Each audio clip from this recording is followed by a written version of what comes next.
Okay, so here I am again, giving a talk after a terrorist attack.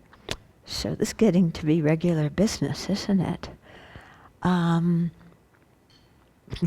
can really emphasize with President Obama, who, after each time has to offer condolences and stuff like that. Anyway, this time, what I was thinking was, first of all, and what's been pointed out in the newspapers, is that we've talked about the source of people's discontent and stuff, so I don't need to talk about that. But, the response in Europe is these security services are all over the board.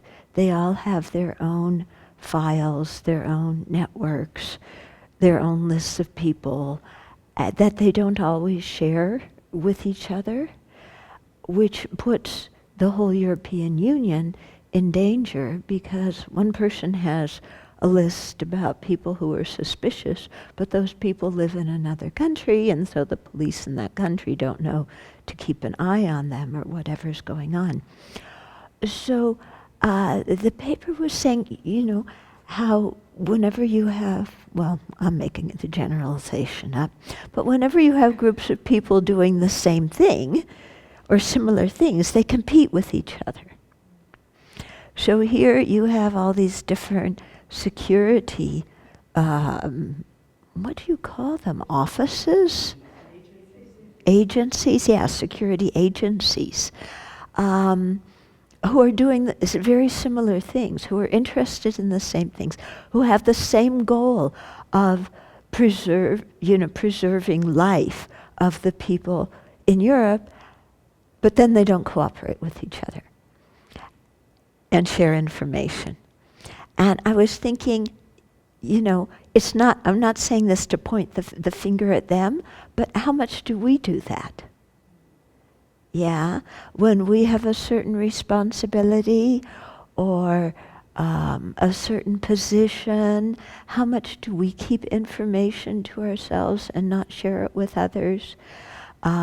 When we look at other Buddhist groups or other centers or monasteries, do we have an attitude of competition, wanting to show that we're better than they are, and so we don't share with them things that we have or tips on how to do things, So it's whenever we see flaws in others, I always try and use it as to what extent do I do that same thing? Because I know in this country, like people who are studying at university, sometimes they'll check out the books that everybody needs to study for an exam from the library so that others can't check them out and read them. Yeah. I was told by somebody in medical school that this happens a lot, that people, so that they can get a higher grade, then they, keep the books out of the library. Of course, now with the internet, maybe that makes it harder. But still, if students are studying with other students and they're all going to be graded competitively, do they really share resources, or do they keep resources and information from each other? Yeah, and so this happens, in every big organization, because when we have information is a source of power. Yeah, and so it's easy to be miserly with it. Yeah, because if I have that information, then people have to come to me. They have to respect me. Yeah, but as Buddhists, that's not our purpose, is to be important and to be respected. It's to serve others. Yeah? And so I'm pointing out, this problem that is in the broader society so that we can correct it in ourselves. If we could help the others correct it, yes, definitely, let's do that.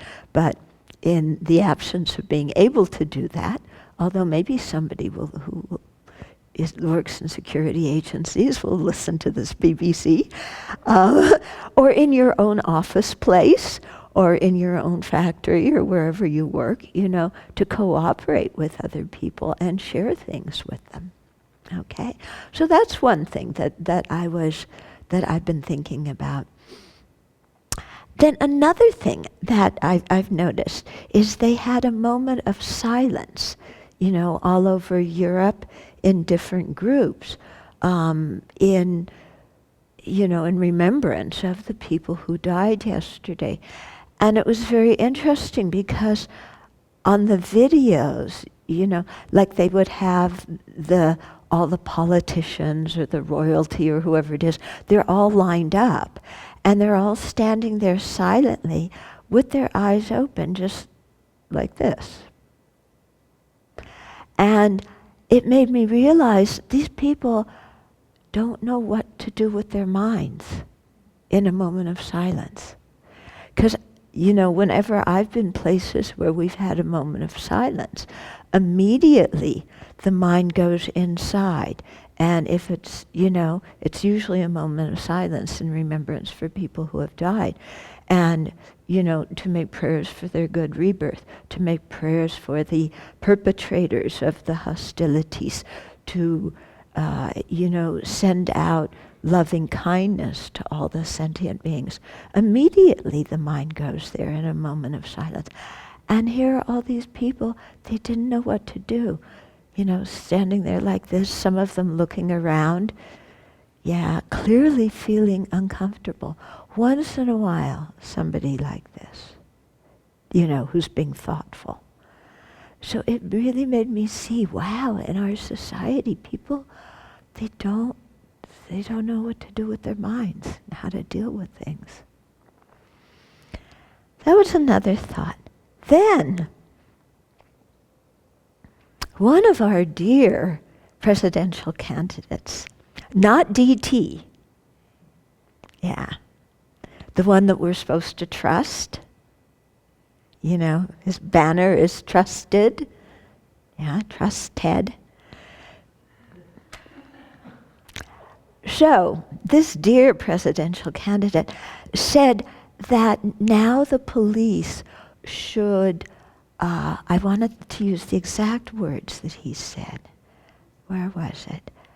They should patrol and secure Muslim neighborhoods.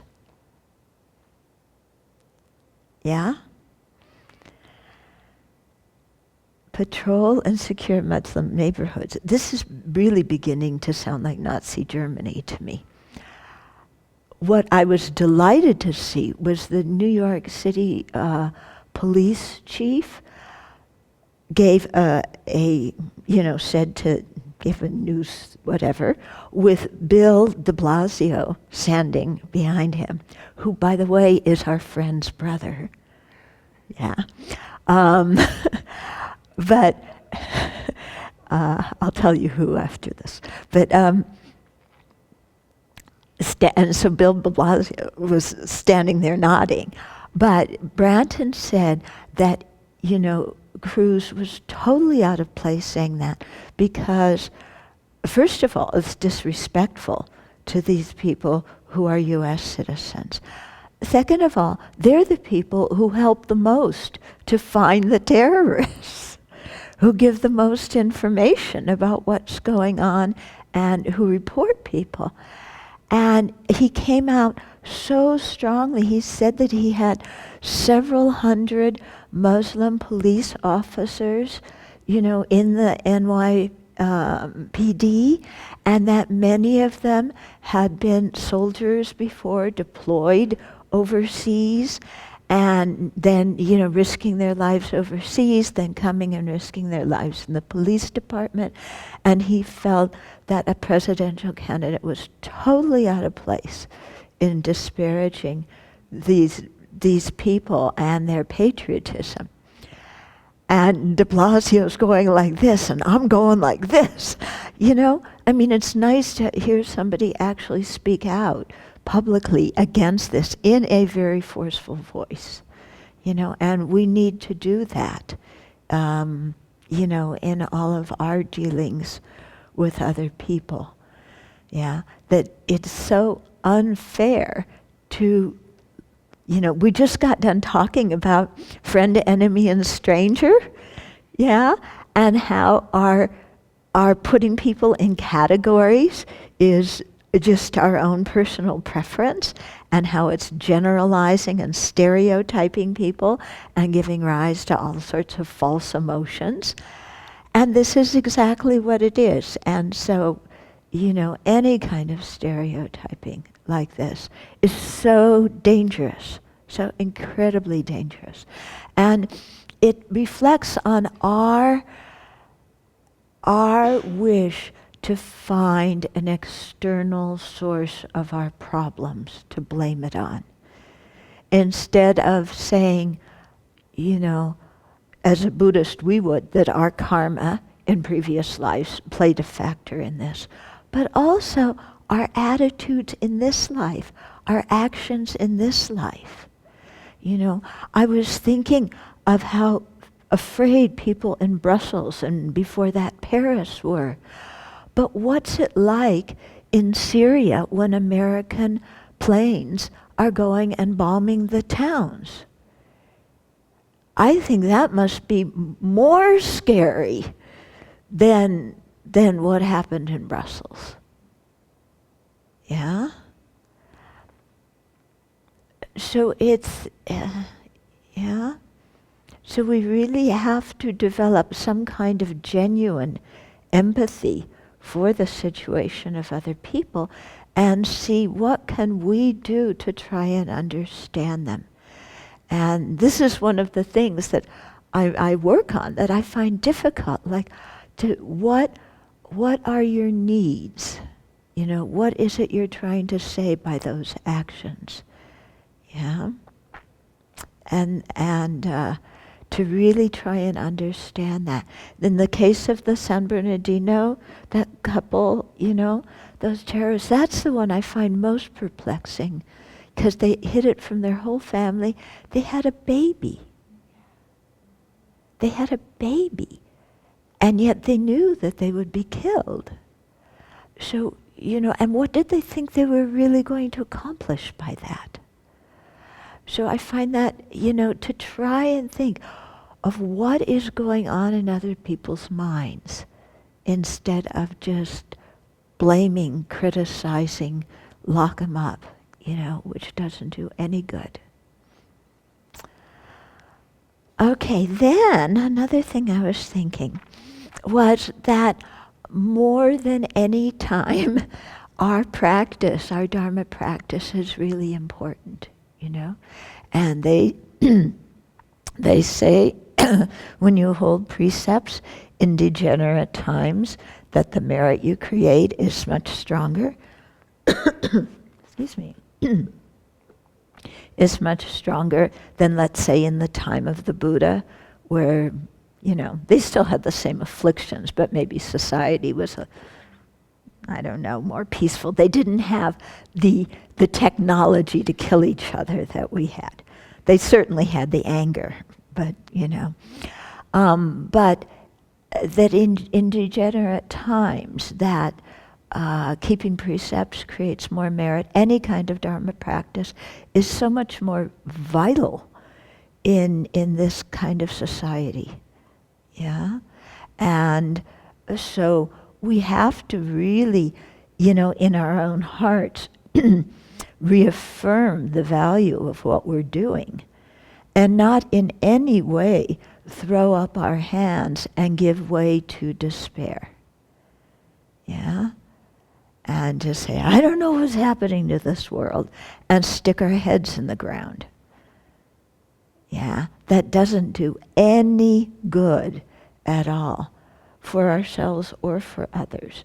So, this is the situation that we have for practice. And so we have to stand up and do our practice in this situation. And we have to spread goodness and kindness in this world more than ever in this situation. Yeah. So it doesn't matter what other people say. It doesn't matter if they say, oh, you're just Pollyanna and you're so idealistic. So what? You know, I don't think it's Pollyanna and idealistic. I think it's practical. Loving kindness, empathy, compassion are practical. They're not Pollyanna idealism. Yeah. They're practical ways to communicate and solve problems. And so we have to support that in our own hearts and teach it to others. Okay?